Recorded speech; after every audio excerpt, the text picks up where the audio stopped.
एक बार सर के लिए जोरदार तालियां।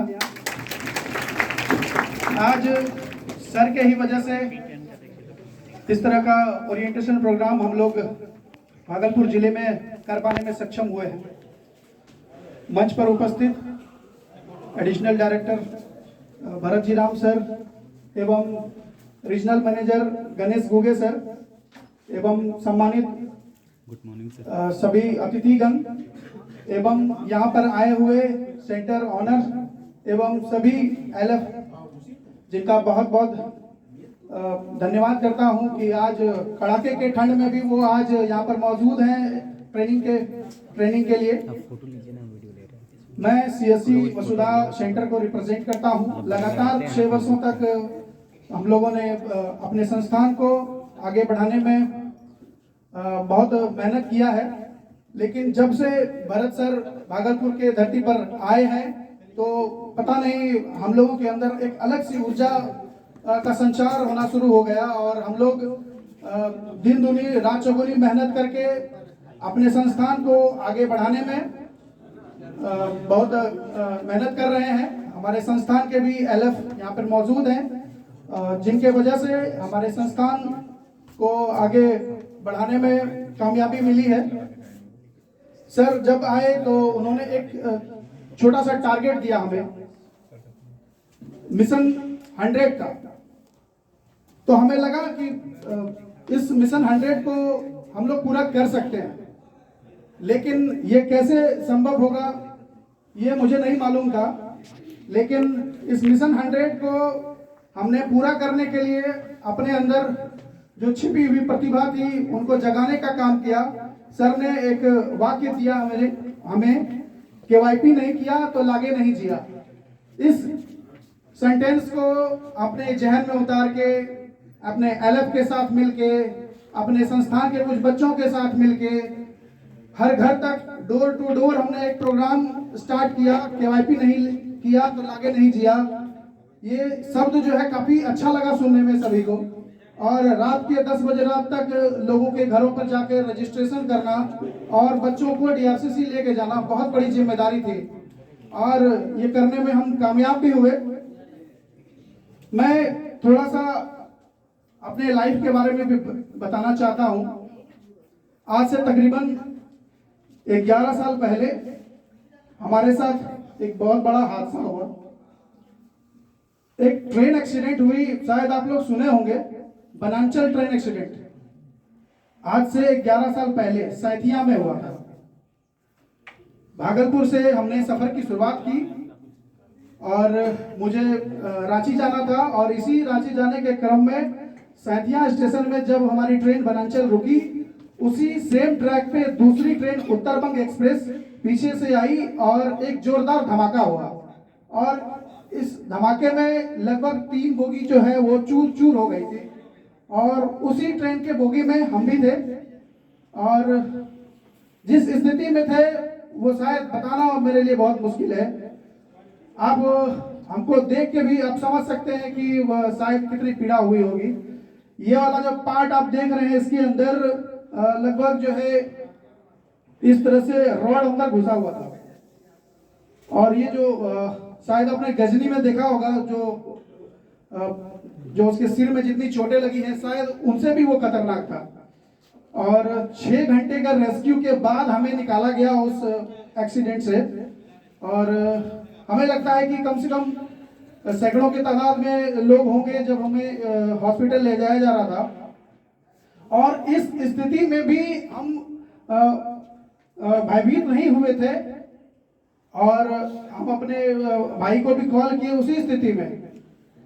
दोनों पैर हमारा एकदम नीचे जमीन पे लटका हुआ है और हम ऊपर लगभग कम से कम 20 फीट की ऊंचाई पर थे, और इस स्थिति में लोग कैसा महसूस कर सकते हैं आप समझ सकते हैं।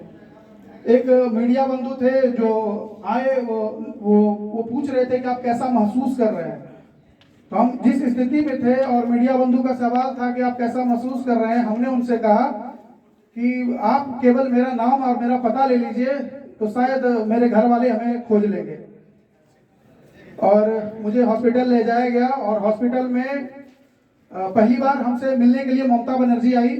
उस समय वो रेल मंत्री थी, और बुद्धदेव भट्टाचार्य कोलकाता के पश्चिम बंगाल के वो मुख्यमंत्री थे। वो हमसे मिलने के लिए आए, सहानुभूति दी वो, और लगभग 100 दिनों तक हमारा इलाज चला पीजी हॉस्पिटल कोलकाता में। 100 दिनों के बाद पहली बार मेरे शरीर पे एक मतलब कपड़ा पहनाया गया था। 100 दिनों तक बिना कपड़े के जो है हम हॉस्पिटल में थे, और जब पहली बार जब कपड़ा हमारे शरीर पे लगा तो मतलब अजीब सा महसूस हुआ कि बिना अभी तक बिना कपड़े के थे, और कपड़ा पहनाने के बाद जो है लगा कि मतलब कुछ मतलब बच्चे जैसा लगने लगा हमें। उसके बाद भीड़ का दर्शन नहीं हो रहा था। पहली बार जब हावड़ा स्टेशन पहुंचे तो फिर से ट्रेन में जाने की बात थी। ट्रेन में लगभग रात में 4 बार मतलब अचानक लग रहा था कि अब फिर से एक्सीडेंट हो गया। मतलब पुरानी घटना हमें याद आ रही थी। और ठीक इसी तरह 6 महीने तक हम लोग किसी तरह अपने आप को खड़ा करने में कामयाब हुए, और हमें लगने लगा कि हमारा जो हाथ है वो अब काम नहीं करता है। आज भी आप जब देख रहे हैं तो हमको देख के ऐसा नहीं लग रहा होगा कि हमारा एक हाथ काम नहीं करता है। आपको देख के ऐसा नहीं लग रहा होगा। और ये वाला जो हाथ है ये बिल्कुल आप सिर्फ केवल सो है, ये काम नहीं करता है। इस जब एक्सीडेंट हुआ था इतनी बुरी हालत में थे ये हाथ, इसके अंदर एक भी हड्डी नहीं थी, और मेरे ही कमर से काट के हड्डी इस हाथ में लगाया गया, और इसमें नस भी नहीं है। मेरे ही पैर से काट के इसमें नस भी लगाया गया है, और अभी भी 2 रॉड लगा हुआ है इसमें। और मेरा जो फेस है वो चेंज हो गया है, उसकी प्लास्टिक सर्जरी हुई है, और वह भी मेरे ही पैर से यहाँ से चमड़ा काट के वो मेरे फेस पे लगाया गया है, और मेरे हाथ में भी लगाया गया है। तो संभलने में काफी वक्त लगा, लेकिन धीरे धीरे एहसास होने लगा कि हमने एक मुहिम छेड़ी थी 2008 में डिजिटल लिटरेसी का। 2008 में उस समय शायद कहीं कहीं कंप्यूटर हुआ करता था। तो 2007 में हमने पहली बार जब हमने मैट्रिक पास की तो अपने घर में कंप्यूटर खरीदा। और हम उन चीज़ों पे ज़्यादा विश्वास करते हैं कि अगर जो चीज़ हमें सीखनी है तो नहीं खरीद लो, हम इन्हीं चीज़ों पे ज़्यादा विश्वास करते हैं। और हमने नई सीख खरीदी, और आज तक 2007 से लेकर आज तक किसी भी संस्थान में कहीं भी कंप्यूटर सीखने के लिए नहीं गए। लेकिन आज गर्व के साथ कह सकता हूं कि आज 1500 लोगों तक हम जो है पहुंच पाए हैं, एक जरिया बने हैं इस माध्यम से। 2008 में लगभग 450 बच्चों की एक टीम थी हमारी, और उस समय भी काम था हर घर के लोगों को, हर घर के बच्चों को ई साक्षर करना, कंप्यूटर के बारे में बताना। और एक्सीडेंट के बाद हमें लगने लगा कि जो सपना हमारा 2008 में था, और वो अभी तक हम इससे पीछे हो रहे हैं। और फिर जो है बहुत सारे मोटिवेशनल स्पीकर को सुनते थे कि जिनके पैर नहीं होते वो चंद्रमा पे जा सकते हैं। तो खैर हमारे साथ एक हाथ है, और दूसरा हाथ भी हमारे साथ शरीर में जुड़ा हुआ है। ये मोटिवेशन था। हमें लगा कि हमें दूसरे से सीखने से ज्यादा जरूरी है कि हमें अपने आप से सीखना चाहिए कि हमारे अंदर भी प्रतिभा है, उसको निखारने की जरूरत है। हम लोग निखार नहीं पाते, हमें भय लगता है, हमें डर लगता है, हमें लगता है कि किसी को कहेंगे तो कौन क्या सोचेगा। कोई कुछ नहीं सोचता है, आपको अपने अंदर की प्रतिभा को जगानी होगी। आज कुशल युवा प्रोग्राम को इस मुकाम तक पहुंचाने में बहुत बड़ा योगदान मेरे परिवार के सदस्यों का है, जिन्होंने हमेशा मेरा हौसला बढ़ाया। उन्होंने हमेशा कहा कि आप जो है बहुत कुछ कर सकते हैं, जो सपने आपने देखे हैं वो उसको आप आगे बढ़ा सकते हैं। और आज जो है इसी कुशल युवा प्रोग्राम को जब हमने स्टार्ट किया तो 6 साल से हमारे साथ जुड़े हुए जो एलएफ हैं, उन्होंने भी बचपन से हमारे साथ पढ़ाई की शुरुआत की, और वो 6 साल से लगातार वो मेरे साथ जुड़े हैं, और आज भी वो हमारे सेंटर पे एलएफ है। एक बार जोरदार तालियां उनके लिए। बहुत सारे बच्चे हैं जिस समय हादसा हुआ था, शायद वो जब आप अभी पढ़ने के लिए आते हैं तो वो सुनने के लिए इच्छुक होते हैं कि सर आपके साथ सुने थे कि हादसा हुआ था, उस समय हम लोग छोटे छोटे थे, उसमें शायद वो 2-3 साल के हो गए। तो वो सुनने के लिए आतुर होते हैं, और सुनते हैं तो उन्हें भी लगता है कि शायद ये बहुत बड़ा हादसा हुआ था।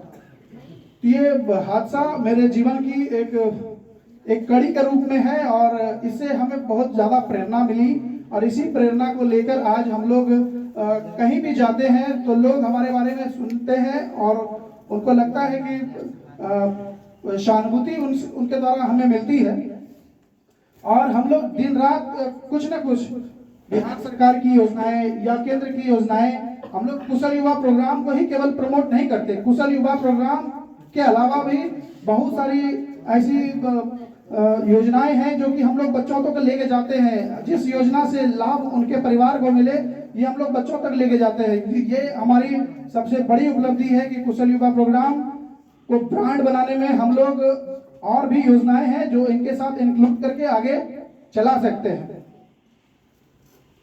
यहाँ पर उपस्थित सभी महानुभावों का मैं तहे दिल से शुक्रिया अदा करना चाहूंगा कि आज हमें एक बोलने का एक मंच मिला। शायद बहुत दिनों से मैं भी इंतजार कर रहा था कि एक मंच मिले और वहां पर मैं जो है अपनी दिल की बातें कह सकूं और ये जो दिल की बातें हैं शायद आप अगर कुशल युवा प्रोग्राम को अगर आगे बढ़ाना चाहते हैं तो शायद दिल की बातें ही आपकी काम आएंगी। बहुत सारे सेंटरों ने हमें फोन किया कि मिशन 100 आपने कैसे पूरा किया, तो हमने कहा कि हमने कुछ नहीं किया। हमने कुछ नहीं किया, केवल हमें यह भी नहीं पता होता था कि आज किधर जाना है।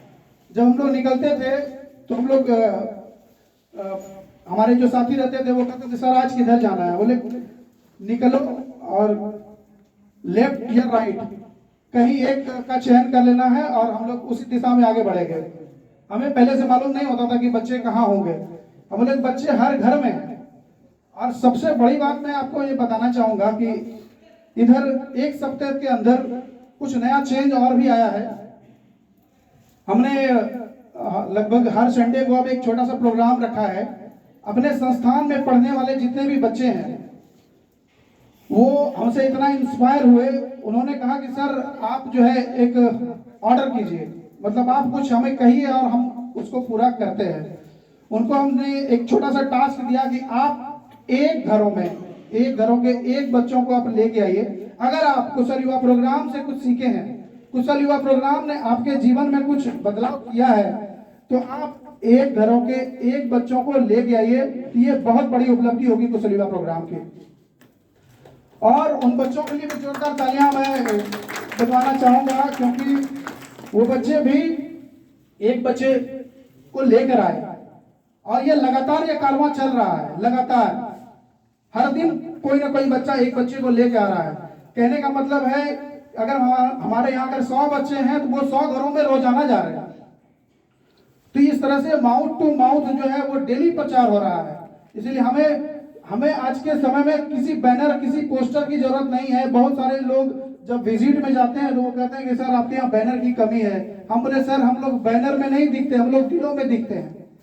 हमें बैनर की जरूरत हाँ है, लेकिन कहाँ जहाँ पे जरूरत है वहाँ। बाकी बहुत सारे लोग जो है बैनरों में और पोस्टरों में केवल छाए होते हैं। बैनरों और पोस्टरों को लगाने से प्रचार प्रसार नहीं होता। बैनर और पोस्टर से ज्यादा अच्छा है कि क्वालिटी वाली एजुकेशन आपको देनी होगी। अगर आप क्वालिटी एजुकेशन से समझौता करते हैं तो यकीनन आपके यहाँ बच्चे नहीं आएंगे, क्योंकि कोई भी बच्चा 4 घंटा अगर किसी भी संस्थान में अगर समय देता है वो सीखने के लिए, वो 4 घंटा बहुत कीमती होता है। आप ये समझ सकते हैं। बहुत सारे सेंटरों का सवाल होता है कि सर हमारे यहाँ 4 घंटा बच्चे देना नहीं चाहते। यकीनन आप यहाँ नहीं देना चाहते हो, लेकिन मैं गर्व के साथ कहता हूँ कि हमारे यहाँ बच्चे 4 घंटे के 4 घंटे रहते हैं और इन और आउट अटेंडेंस बना के ही घर जाते हैं।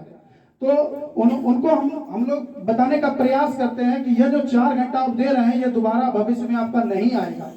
ये 4 घंटा आपके लाइफ का टर्निंग पॉइंट होगा। इसलिए इस 4 घंटे को आप लोग इतना मेहनत करके आप लोग पढ़िए ताकि ये जो है आपको आगे काम आएगा। बहुत सारी चीजें हैं वो बताने के बाद जो है बहुत सारे बच्चे जुड़ जाते हैं।